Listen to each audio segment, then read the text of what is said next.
आज की क्लास में आप उरांव जनजाति को पढ़ने वाले हैं ना, और इसका विस्तार हम लोग देखेंगे, ठीक है, और इसका इतिहास क्या है। तो झारखंड के जो दूसरी सबसे बड़ी जनजाति है उरांव जनजाति है। पहली जनजाति आपको संथाल जनजाति है, वो आपको पिछले क्लास में पढ़ा चुके हैं। तो इस क्लास में आप देखेंगे उरांव जनजाति। तो बाबू ये झारखंड के दूसरी सबसे बड़ी सर्वाधिक जनसंख्या वाला जनजाति बोली जाती है।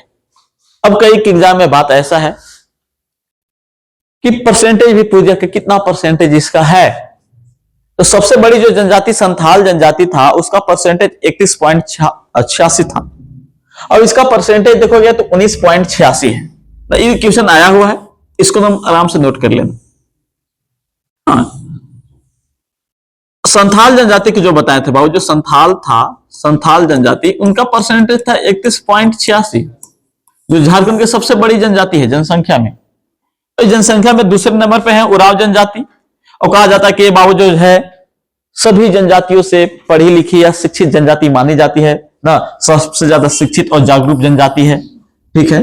अब यही कारण है बाबू, यही कारण है कि इनका सर्वाधिक विकास हुआ है। कहा जाता है कि भाई जो जितना ज्यादा पढ़ेगा शिक्षित रहेगा उनका उतने ही ज्यादा विकास होता है। तो ये जो है आपको उरांव जनजाति, सभी झारखंड की जितने भी आपको 33 जनजातियां हैं उनमें सर्वाधिक पढ़ी लिखी मानी जाती है, जागरूक मानी जाती है, इसलिए इनका विकास भी सर्वाधिक हुआ है, ठीक है। अब आगे देख लेंगे भाई विकास हुआ है कहां इन लोग देखने के लिए मिलेंगे। तो सर्वाधिक इनका जो झारखंड के किस जिले में ज्यादा रहते हैं, तो बाबू आपको रांची जिला में और पलामू में भी देखने के लिए मिलता है। पलामू परमंडल मान लीजिए, पलामू परमंडल में गढ़वा, लातेहार और पलामू तीनों में रहेंगे। तो यही कहा है बाबू कि सर्वाधिक बाबू एक तो दक्षिण छोटा नागपुर के पट्टा कहा जी, रांची जिला ना, रांची जिला में देखने के लिए मिलता है, और साथ ही साथ कहां देखने के लिए मिलेगा, पलामू परमंडल में देखने के लिए मिलता है। और क्या भाई, स्वयं को अपने आप को भाई कुडुक कहते हैं। कुडुक का अर्थ होता है मनुष्य। कुडुक का अर्थ क्या होता है भाई, मनुष्य होता है। इनका भाषा भी कुडुक होता है। इनका भाषा भी देखोगे ना कि इनका जो भाषा है ना कुडुक भाषा है, ठीक है। उरांव जो है कुडुक भाषा बोलते हैं। संथाल था जो उन लोग संथाली भाषा बोल रहा था ना। अब अभी द्रविड़ परिवार की भाषा है, ठीक है। अब कह रहा है कि भाषाई आधार पर इन जनजातियों का जो संबंध है द्रविड़ समूह से है ना। द्रविड़ है इनकी एक तरह से जनजाति समूह है, बहुत सारे समूह होता है, अलग अलग हाँ भाषा का समूह होता है ना। तो द्रविड़ परिवार है, भाषा भी द्रविड़ समूह है, ठीक है। अपने आप को कुडुक कहते हैं, भाषा भी इनका कुडुक है, तो ना रांची जिला में सर्वाधिक देखने के लिए मिलेगा, और साथ ही साथ का पलामू परमंडल में, तीनों में जिले में देखने के लिए आपको इनका मिलेगा। सर्वाधिक ऐसे तो आपको झारखंड के हर एक जिला में देखने के लिए मिलते हैं, लेकिन सर्वाधिक वही देखने के लिए। अब भाई एक बात और है भाई, क्वेश्चन ये भी आपको लिए बहुत इंपॉर्टेंट है, इनका लिपि कई बार पूछा हुआ है। वह कुडुक भाषा का लिपि क्या है, तो लिपि को भी मतलब बहुत अच्छे से याद कर लीजिएगा, ध्यान से। इनका लिपि क्या है, लिपि देखोगे बाबू तो कुडुक हेतु यहां तक कितना याद रखेंगे, तोलोंग सिक्की। हाँ, ये जो हम आपको जितना अंडरलाइन कर रहा है भाई, मतलब ये कंफर्म है कि आपको पूछेगा, कंफर्म पूछा हुआ भी पिछले एग्जाम में किसी न किसी में, तो आपके लिए भी इंपॉर्टेंट। आविष्कार भी याद कर लेना भाई, आविष्कारक कौन है, डॉक्टर नारायण उरांव ना, नाम है डॉक्टर नारायण उरांव। डॉक्टर नारायण उरांव ने बाबू तोलोंग सिक्की का क्या किया है, लिपि का आविष्कार किया है, खोज किया है, ठीक है भाई। अब कहा जाता है कि एक और है भाई, पढ़े लिखे हैं, बोलवे कि सर्वाधिक जो पढ़े लिखे हैं तो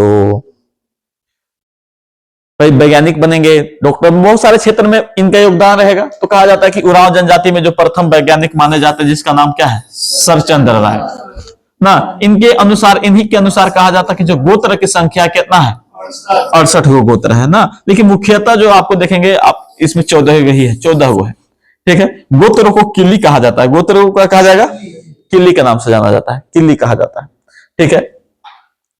आगे देख लेते हैं भाई, आगे क्या कह रहा है। इन लोग भी अपनी जनजाति में जो गोत्र है कुछ न कुछ लगाएंगे, टाइटल लगाते हैं, जैसे तिरकी होता है, मिंज होता है, टोपो देखो है, तिरकी है, मिंज है, लकड़ा है ना, बरवा है, बरला है, बरखा, अन्य आप देख रहे हैं इस तरह से जो है ना इनका गोत्र है। 14 गो प्रमुख था और इसे 68 गो गोत्र देखने के लिए मिल रहा था।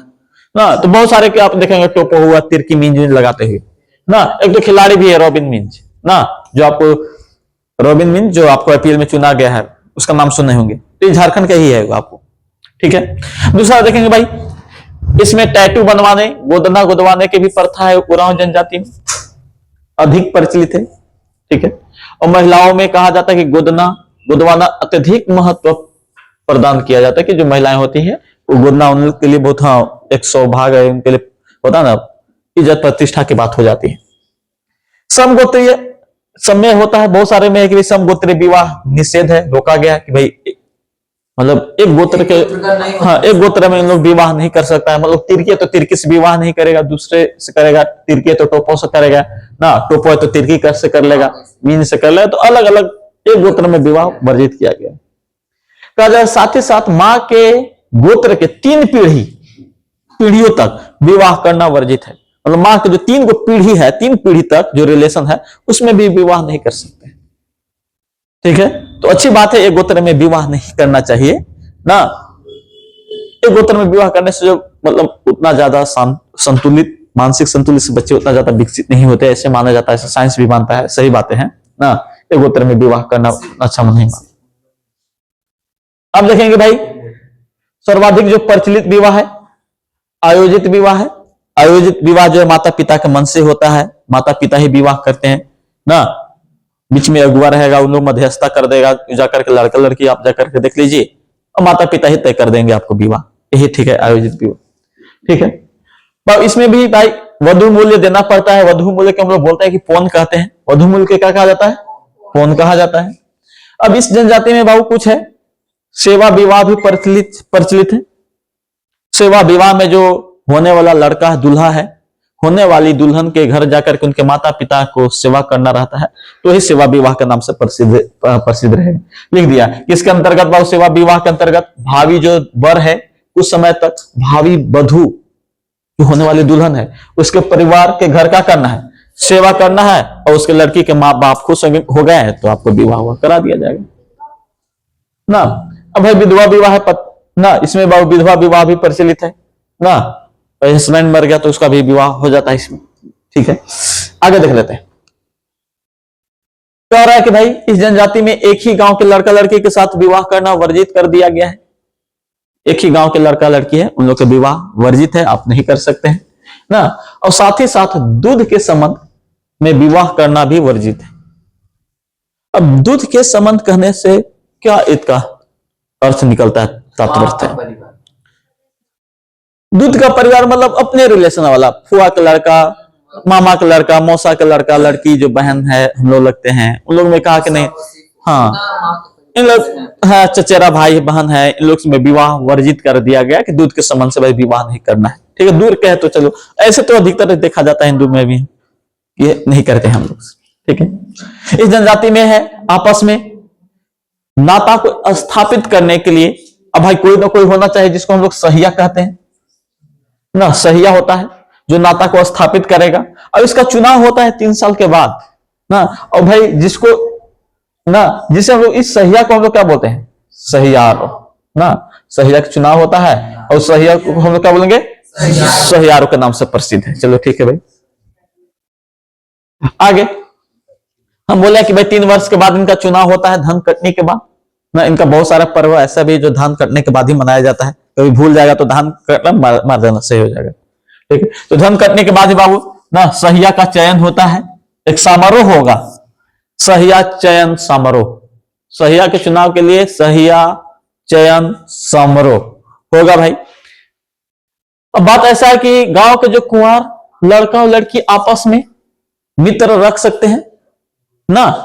लड़कियां सिर्फ, कुंवार लड़कियां अपन में गोई लगाती हैं, हम लोग गोई बोलते हैं, तो उसको गोई बोलते हैं। और कर्मडार, क्या बोलते हैं, कर्मडार। तो जो लड़की आपस में भाई दोस्ती रखती है आपस में, लड़का लड़की में नहीं, लड़की लड़की में जो दोस्त होती है उनको गोई कहते हैं या कर्मडार के नाम से। लड़का भी कम नहीं है, लड़का भी दोस्ती करेगा आपस में ना, तो उन लोग का भी कहा गया, लार कहा गया है, या संघी के नाम से प्रसिद्ध है। तो जो लड़का आपस में दोस्ती करेगा तो उन लोग को लार या संघी के नाम से प्रसिद्ध है, ठीक है। तो भाई कहा गया कि विवाह हो गया के बाद क्या होगा भाई, भाई लड़का लड़की का विवाह हो गया, पति पत्नी हो गए, तो एक दूसरे को कुछ न कुछ तो कहेंगे। अरे होता है ना, हम लोग अहो यार जी कह देते हैं, आप क्या कहता है जी, ये जी हाँ कुछ भी है, इन लोग एक दूसरे को देखेंगे, एक दूसरे को या तो लारिन कहेंगे, सुनेंगे, या कहेंगे क्या कहते हैं जी, संघनी। लारिन या संघनी के नाम से प्रसिद्ध है, लारिन कहिए या संघनी कहिए ना। लोग विवाह होने के बाद एक दूसरे को बुलाता है। अब इसमें हर एक पॉइंट बाबू आपके लिए इंपोर्टेंट रहेगा ना, इस बात को याद रख लेना है ना। अब देखेंगे गोई भी रखना है, कर्मदार, लार, संघनी। विवाह होने के बाद लारिन या संघनी के नाम से प्रसिद्ध है, एक दूसरे को कहेंगे, पति पत्नी कर देते हैं। ठीक है, चलिए आगे चलते हैं भाई, आगे चलते हैं। अब बात ऐसा है कि युवा गिरी होता है इन लोग में। कुंवार जो लड़का लड़की है 10-11 साल के बाद, वो जो 10-11 साल के जब हो जाता है तो उनके लिए एक अलग घर बनाया जाता है ना। युवा गृह उन लोग के रहने के लिए, परीक्षण करने के लिए, उन लोग को शिक्षित करने के लिए अलग घर बनाया जाता है। लड़का के लिए अलग है, लड़की के लिए अलग है। कई एग्जाम में पूछ दिया कि भाई युवा गृह को हम लोग क्या कहते हैं ना, संथाल वाला को क्या कहते हैं ना, क्या कहते हैं संथाल वाला बता दिए है। इसके बाद उराव वाला में किसमें कहेंगे, हो जनजाति में किसमें कहेंगे, मुंडा में, अलग अलग में एक युवा गृह होता है। यह भी युवा गृह है भाई ना, जिसको हम लोग घुमकुड़िया कहते हैं। क्या कहते हैं भाई, धूमकुड़िया। क्या कहेंगे जी, हाँ धूमकुड़िया के नाम से प्रसिद्ध है ना, जिसको हम या अखड़ा कहिए ना। हाँ अखड़ा का भी नाम से, अखड़ा एक्चुअली नाच का जो स्थान होता है उसको अखड़ा कहते हैं, नाचने वाला स्थान है वही अखड़ा रहेगा। युवा गृह को सिर्फ क्या बोल देंगे, धूमकुड़िया, धूमकुड़िया ना, हाँ धूमकुड़िया कह देंगे। अब देखेंगे भाई एक बात याद रखेंगे, धूमकुड़िया पर के क्या होगा, घर होता है, घर होता है। जहां बाबू अविवाहित हम बोल दिए हैं, युवक और क्या जी, युवतियां रहते हैं। लड़का के लिए अलग भाई रहेगा, लड़की के लिए अलग अलग धूमकुड़िया का प्रबंध किया जाता है ना। ठीक है, अलग अलग रहेगा, सही ठीक है। लड़का के कहते हैं कि लड़का के धूमकुड़िया को जोख इरपा कहते हैं। ये आया है ये क्वेश्चन भाई, इसको इसे लगा लो अंडरलाइन ना। लड़का के जो घुमकुड़िया है, जहां लोग परीक्षण दिया जाता है, जहां रहता है, 10-11 साल के बाद प्रवेश दिया जाता है और 3 साल में एक बार दिया जाता है सही, तो उसको बोलते हैं जोख एरपा। क्या बोलते हैं भाई, लड़कियां के भी है ना, धूमकुड़िया है, धूमकुड़िया उसको हम लोग क्या बोलेंगे, पेल एरपा के नाम से जाना जाता है ना। पेल एरपा है और उनके लिए जोख एरपा है। तो अलग अलग दोनों के अलग अलग युवा गृह उनको नाम से जाने जाते हैं। चलिए आगे देख लेते हैं। जो बाबू एक बात बताइए, घर है भाई, देख लड़का लड़की है, उन लोग अलग अलग है, उनको देखभाल करने के लिए चाहिए, धूमकुड़िया के देख करने के लिए भी। भाई लड़की के हॉस्टल है या लड़का के जो एक तरह से हॉस्टल हो गया ना, तो उन लोग के देखभाल करने के लिए अलग अलग होते हैं। तो कह रहा है कि जो बाबू जोख एरपा जो लड़का के लिए था, धूमकुड़िया था ना, उसके लिए धांगर कुड़िया भी कहते हैं। क्या कहते हैं भाई, हाँ धांगर कुड़िया क्या, किसको कहते हैं, जोख एरपा को। ठीक है, जो जोख एरपा है ना लड़का के धूमकुड़िया, ओकरा और किस नाम से जानते हैं, धांगर कुड़िया के नाम से जानते हैं। और उसको बाबू देखभाल के लिए, इसके देखभाल के लिए या नियंत्रण के लिए ना, लड़का के एक मुखिया होता है जिसको हम लोग महतो कहते हैं। क्या कहते हैं भाई, महतो कहते हैं या धांगर महतो धांगर महतो कहते हैं। याद रख लेना भाई, लड़का के जो धूमकुड़िया है उसको देखभाल करने के लिए ना, जरूरी है ना देखभाल करने के लिए। तो भाई देखभाल करने के लिए रहता है, चुनाव कर दिया जाता है, महतो या धांगर महतो के नाम से प्रसिद्ध है। जो पेल एरपा है, लड़कियां के जो धूमकुड़िया होता है उसको बाबू देखभाल करने के लिए, उन पर नजर रखने के लिए एक दायित्व किसी न किसी पर सौंपा जाता है। पौड़ मतलब होता है बूढ़ा, पौड़ मतलब क्या होता है, बूढ़ा, बूढ़ा या बूढ़ी बोल सकते हैं। तो बूढ़ी या प्लस में कोई विधवा अगर कोई महिला है उसको सौंप दिया जाता है ना, जिसको हम लोग बड़की धांगरिंग के नाम से प्रसिद्ध है ना। तो बड़की धांगरिंग कौन है भाई, तो बाबू जो लड़कियां के धूमकुड़िया है ना, उसको देखभाल करने के लिए रहता है। या तो बूढ़ी औरत के पौड़ औरत को बना दो, या प्लस में जो विधवा औरत होती है ना उन्हीं को बना दिया जाता है। आगे अब भाई डायरेक्ट देखेंगे, कुछ कुछ बात है भाई।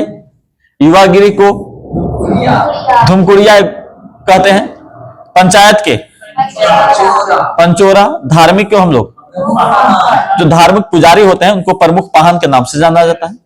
ग्राम के जो प्रधान होते हैं महतो या मुखिया कह देंगे, और जो नाच का मैदान है उसको हम लोग अखड़ा कह देते। तो इस सभी आपको डायरेक्ट ही आपको पूछ देगा दम, इसको हम एजेटिक एकदम ऐसे याद कर लेना, सेम टू सेम याद कर लेना भी। युवागिरी, धुमकुड़िया, पंचायत पंचोया, धार्मिक जो प्रधान होता है उसको पाहन नहीं, यहाँ होना चाहिए था। धार्मिक प्रमुख को हम लोग क्या कहेंगे? पाहन। क्या कहेंगे जी? पाहन। और ग्राम प्रधान को क्या कहते हैं? महतो। और नाच के मैदान को अखड़ा के नाम से प्रसिद्ध है। ठीक, आगे देख लेते हैं।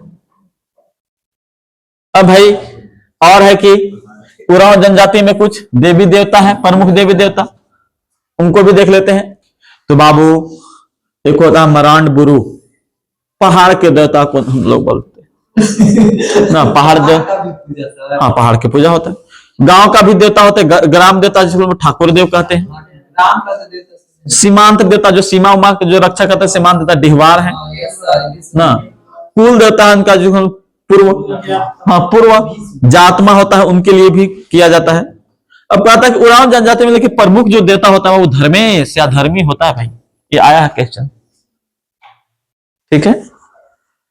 कह रहा है कि भाई इनको क्या किया जाता है? जिन्हें जीवन तथा प्रकाश देने वाले सूर्य के ही समान बनाया गया धर्मेश या धर्मी को।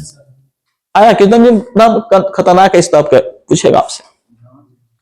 प्रमुख जनजाति के प्रमुख देवता, नृत्य ना, युवागिरी, भाषा, ये सब एकदम सेम टू सेम पूछता है, इसे भी याद कर लेना है ना। चलिए ये सब अगर नहीं भी याद करेंगे तो इसको कंफर्म याद कर लेना भाई ना। और वो जो हम आपको पिछला क्लास में बताया वो ले याद कर लेना, पिछला स्लाइड में देखेंगे। भाई ये भी आया है, ये भी पूछा हुआ क्वेश्चन है कि उरांव जनजाति में प्रमुख नृत्य क्या है ना? युदुर। कौन है जी? युदुर है ना। अब एक बात बताएंगे कि उरांव जनजाति के लोग प्रत्येक वर्ष वैशाख में विशु सेंदरा, सेंदरा मतलब शिकार करना ना, शिकार का नाम है। तो विशु, वैशाख में बाबू विशु शिकार करते हैं, फागुन में फागुन शिकार करते हैं, सेंदरा को हम लोग शिकार कहते हैं ना। और वर्षा ऋतु के प्रारंभ में कौन सा शिकार करेगा? जेठ शिकार करता है। और उरांव द्वारा किए जाने वाला अनौपचारिक, अनौपचारिक मतलब अनऑफिशियल, ऑफिशियल मतलब एक तरह से ना लिखा पढ़ी, अनऑफिशियल मतलब बिना लिखे पढ़ी के शिकार को हम लोग क्या कहते हैं? दोहरा शिकार। क्या कहते हैं जी? दोहराहा शिकार। तो लोग शिकार का अलग अलग प्रारूप है ना। वैशाख के दिन मनाया जाएगा ना, एक फागुन में मारता है, कभी वर्षा ऋतु के शुरू में, और कभी कभी अनौपचारिक जब मन किया तब मार दिया ना, उसको हम लोग क्या बोलेंगे? दोहराहा। जब मन तब वो कहा रहेगा दोहराहा। और एक नियम भी है कि इस टाइम मारना है, तो उसका नाम अलग अलग है। आगे कह रहा है कि भाई इन लोग क्या कहता है कि इन लोग के लिए नया वर्ष कब है ना? वर्ष का प्रारंभ माना जाता है नया वर्ष, हम लोग जनवरी में मना लेते हैं ना। इन लोग धान काटा है, बोला कि नया साल शुरू हो गया ना। नवंबर से दिसंबर में धान कटने के बाद होता है इन लोग का नया साल के प्रारंभ। ऐसे हिंदू धर्म में देखोगे 1 जनवरी में था, होलिका दहन के बाद, हाँ तो जब भी मना लो, वो तो नहीं कहा गया कि मार्च अप्रैल। होलिका दहन हुआ, हम लोग का नया साल आ गया, होली होली हो गया तो शुरू। चलिए त्योहार भी देख लेते भाई। त्योहार कर्मा है, जतरा है ना, सरहुल है, या खदगी के नाम से बोलते, खदी, खदी के नाम से जानते हैं, और बाबू सोहराय। अब बाबू बात ऐसा है कि सोहराय पूछा हुआ क्वेश्चन है। कहा ना कि एक बार क्वेश्चन पूछा हुआ था, जिसे क्या पूछ दिया कि बताइए कि निम्न में से कौन सा जो पर्व है जो पशुओं के समान में मनाया जाता है? सोहराय आया है भाई, क्वेश्चन देख लेना, सेट में मिलेगा ना। आगे है तो बाबू फागुन पर्व भाई होली के ही समरूप मनाया जाता है फागुन ना। फागुन पर्व भी मनाता है इन लोग। तो इस चीज को भी भाई इन लोग के कर्मा, जतरा ना, सरहुल, जिसको हम लोग क्या बोलते हैं? सहदी। अब ज्यादा हार्ड करेगा तो कहेगा कि कब मनाया जाता, तो चैत्र माह में शुद्ध डायरेक्ट पूछ देगा। और क्या हार्ड हो सकता है? और कुछ हार्ड नहीं रहेगा, ऐसे ही क्या हो रहा है? इधर रखना चाहिए। तो चलिए देखेंगे इसके बाद। प्रारंभ में छोटा नागपुर के क्षेत्र में आने के बाद उरांव जनजाति जंगल को साफ करके क्या करने लगे? कृषि करने लगे। और जो कृषि करने लगे इन लोगों का बोल जाता है भूईहर। क्या बोलेंगे जी? भूईहर। अरे भाई ऐसे उरांव जंगल के साफ कर करके कृषि करना शुरू कर दिए, ना, उसको हम लोग क्या कहेंगे जी, भूइहर। क्या कहेंगे? और जो बाबू भूमि है उसको भूइहर भूमि कहेंगे। क्या कहेंगे जी, भूमि को कहा जाए, और गौवा का नाम क्या हो जाएगा, भूइहर गांव। आ रहा समझ? तो भूइहर, भूइहर भूमि, भूइहर गांव के नाम से जाना जाता है। ऐसे उरांव जो बाबू जंगल को साफ करके कृषि करना प्रारंभ कर दिया, उनको हम लोग जानेंगे। अब कहा जाता है बाद में बाबू उरांव एक रैयत या जेठ रैयत कहा गया। बाद में इन जो बाद में आने वाला उरांव है, पहले आ गया होगा तो भूइहर, बाद में जो आएगा ना, बाद में आने वाले को हम लोग क्या कहा जाएगा, रैयत या जेठ रैयत।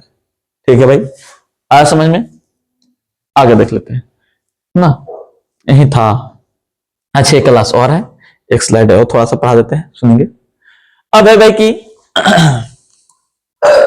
उरांव में एक पसरी, पसरी क्या है भाई, एक विशेष प्रकार की प्रथा पाई जाती है, आया हुआ क्वेश्चन है। कहा जाता है इसके अंतर्गत आपस में मेहनत का विनिमय कर लिया जाता है। आपस में मेहनत के विनिमय, भाई चलो हम तो और धान रोप दे रहा था तो चलो हमरो रोप दो। आरस में नहीं होता है भाई, धान रोपा रहा है, बिहन जो है उसको कबाड़ना है, और बहुत सारा चीज होती है इसमें ना। हाँ, साथ में काम करना, या प्लस में किसी को हल बैल दे करके उस खेत को जोतने और कोड़ने में सहायता ले ली जाती है ना। ओके भाई, बैल हर दे करके उसको सहायता कर दी जाती है, ऐसी भी देखने के लिए मिलता है। और साथ ही साथ इसमें बाबू साझा के प्रथा भी प्रचलित है। साझा, साझा मतलब लेन देन, बदलेन करना, नहीं बोलते भाई बदलेन कर देना। तो ऐसी भी प्रथा बाबू इसमें किसमें पाया जाएगा आपको, उरांव जनजाति में। तो उरांव जनजाति के बाबू इतना ही आपको एक पार्ट में बता रहे हैं, इसका दो पार्ट, जो अगला पार्ट रहेगा कल रहेगा, इसका आप नोट्स बना करके याद करके कल आइएगा ना, और यहीं पे आपको इसको समाप्त कर दे रहे हैं। ठीक है।